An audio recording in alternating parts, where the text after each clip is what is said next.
వేంపల్లి మండలంలోని నందిపల్లి గ్రామంలో 6 కోట్ల వ్యయంతో నూతనంగా నిర్మించిన శ్రీ నందీశ్వరాలయంలో ప్రతిష్ఠానంతరం ప్రతిరోజు భక్తుల సహకారంతో నందీశ్వరుడికి అభిషేకాలు నిర్వహిస్తున్నామని ఆలయ చైర్మన్ మారం శ్రీకాంత్ రెడ్డి మరియు కమిటీ సభ్యులు తెలిపారు. ఇందులో భాగంగా ఆలయ అర్చకులు నంద్యాల మురళీ శర్మ నేతృత్వంలో ఆలయంలో వెలసిన శ్రీ నందీశ్వరుడికి, విఘ్నేశ్వరుడికి, కామాక్షి అమ్మవారికి పంచామృత అభిషేకం, రుద్రాభిషేకం, భస్మాభిషేకం, గంధాభిషేకం తదితర పూజా కార్యక్రమాలు నిర్వహించామన్నారు. భక్తులు తమ వంతు సహకారంతో అభిషేకాలకు ఉభయదారులుగా వ్యవహరిస్తూ భక్తిని చాటుకుంటున్నారన్నారు.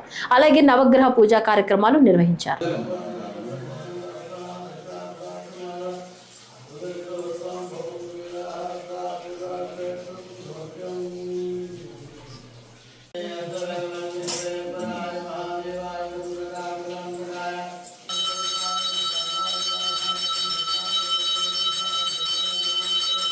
కడప జిల్లా వేంపల్లి మండలం నందిపల్లె గ్రామంలో నందీశ్వరాలయంలో ప్రతిష్ఠించినటువంటి శివలింగము నర్మదా బాణలింగము అని అంటారు.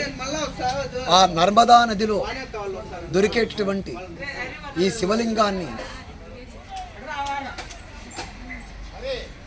తీసుకొని వచ్చి పరమ పవిత్రంగా కాశీ క్షేత్రములో ఆ నర్మదా శివలింగాన్ని తయారు చేయడం జరిగింది.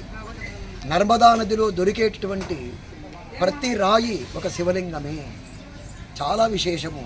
దానికి ఒక పెద్ద చరిత్ర కూడా ఉంది. ఆ నర్మదా నదిలో దొరికేటటువంటి ఈ బాణలింగములు, శివలింగములు పరమ పవిత్రమైనటువంటి శివలింగములు.